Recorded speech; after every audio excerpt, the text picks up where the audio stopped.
Part 2 of the emotional skit. Jack crawls back into bed and sleeps. The next morning, John wakes up and goes down for coffee. Groggy and half asleep, he walks in the kitchen and steps on a piece of broken cookie jar. John's mouth. Ow! What the heck? What happened in here? John's brain. Were we robbed? Is Jack okay? Wait a minute. Why did the thief raid the cookie jar but leave the flat screen? Do we need a dog? Do I need to call the police? More importantly, where is Jack? Walking over the glass carefully, he limped upstairs and looked into Jack's room. His son was just waking up. John's brain. That's a relief. Jack's mouth. Daddy, I fed myself. John's mouth. That's very good, son. What did you eat? Jack's mouth. Juice and cookies. John's mouth. Did you break the cookie jar? Jack's brain. I can't say yes to Daddy. He will not love me anymore.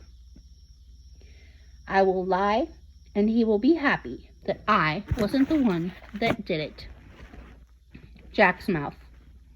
No, Daddy, I didn't break it. John's brain.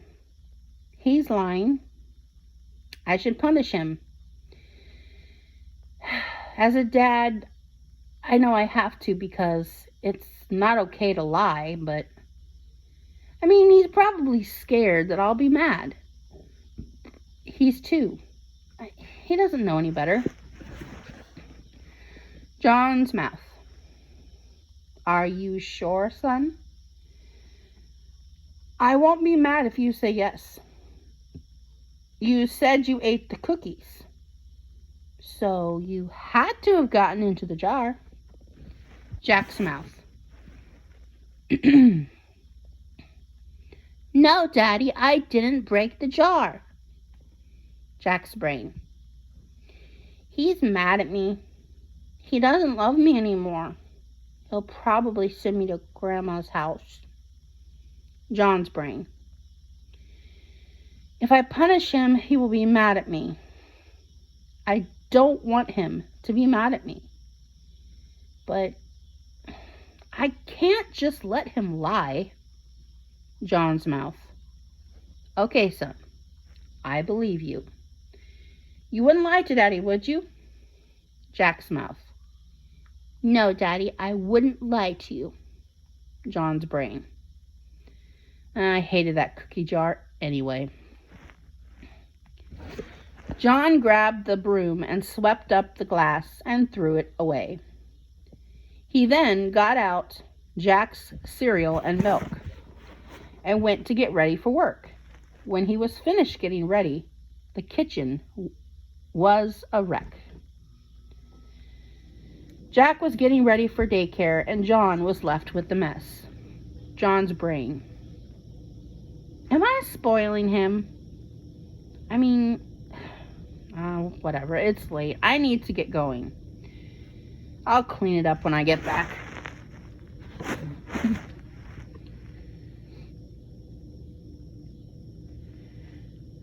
Jack's brain.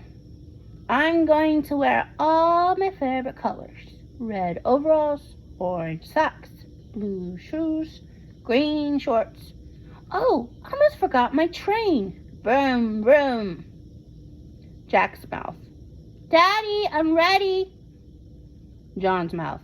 Okie dokie, let's go.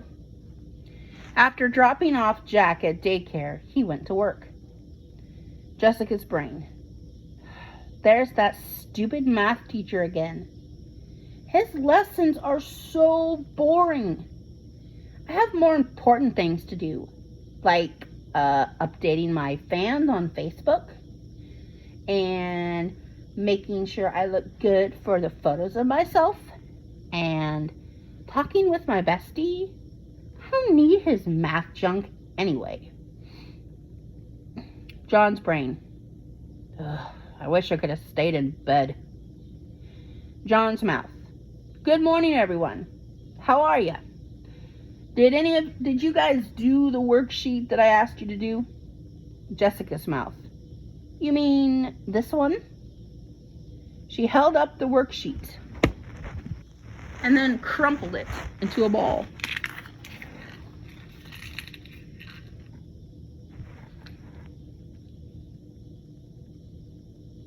Yeah, I did it. I guessed at all the answers because I don't care about it. Not a bit. And now I'm turning it in. Here you go. She threw it at him. And it landed near the trash can. John's brain. Ugh, that girl makes me so irritable. She doesn't respect me.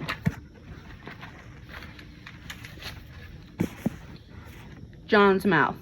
Miss Collins, you need to check that attitude at the door. Please pick up that paper and hand it in properly. Jessica's brain. He's another one of those people that think that I need to follow his rules. He wants to keep me down. More rules, more do's and don'ts. Well, if he thinks that I'm picking that paper up and conforming to his rules, he's got another thing coming. Jessica's mouth. Check my attitude at the door. I was just saying how I did my homework and, I did turn it in. I'm sorry if it wasn't the way you wanted me to turn it in, but it is in. And if you don't like me doing what you said to do, I'll gladly leave. I hear there's a sale at the mall anyway. John's mouth. If you don't pick it up and turn it in properly, I'm not going to grade it and you will fail again. Jessica's mouth. You're so unfair. I'm the only one you're treating this way. You're so mean. I don't like you. There, I said it. I don't like you. Anger began to pace back and forth in John's brain, and happiness comes around. That girl needs a smack across the face. Or a spanking. I really hate her attitude. And I'm about to burst. Anger, calm down. What's wrong? She got an attitude. She's a teen. Of course she has an attitude. Take a deep breath. Now go to the break room and nap. I'll handle this. Good. He stomps out and slams the break room door. Okay, brain?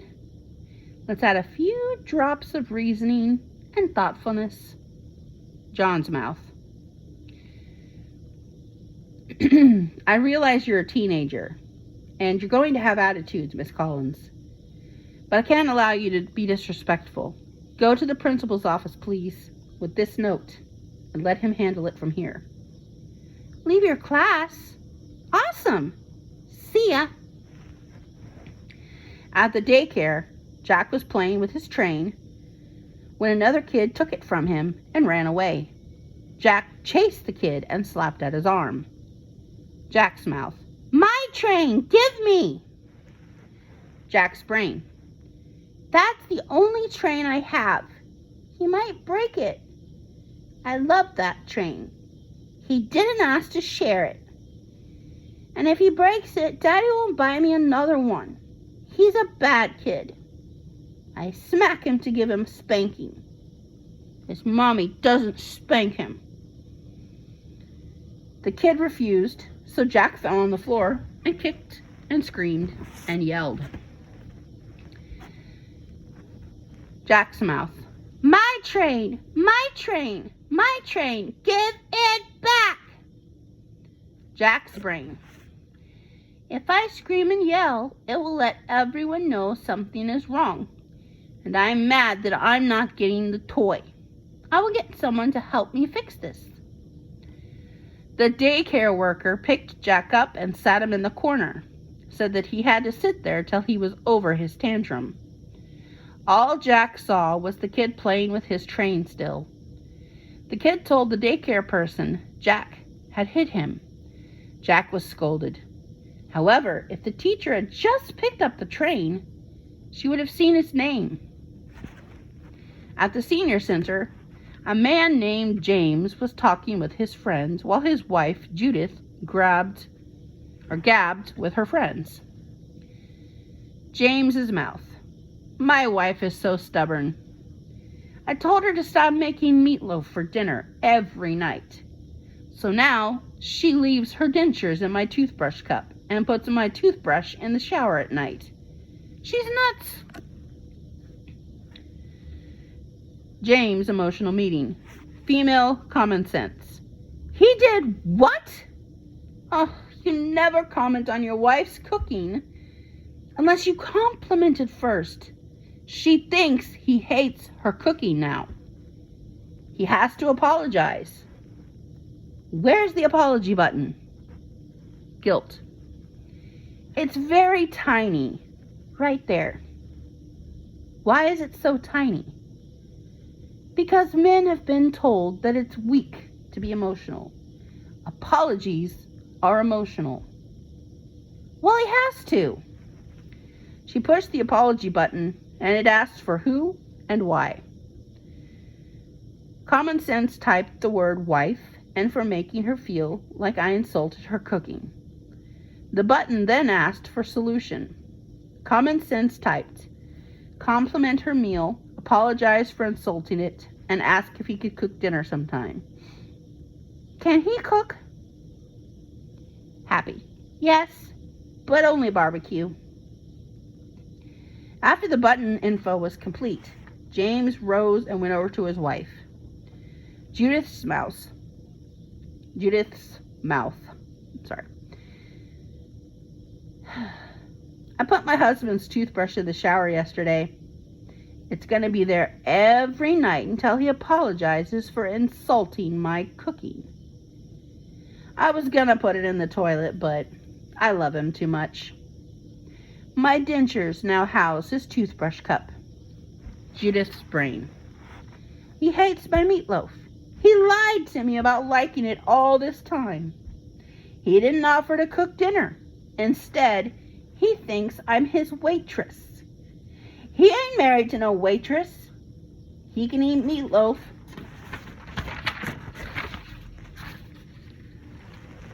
Or he can eat nothing at all. I hope he likes the no-salt marinade chicken breasts we will be having for the rest of the next few nights.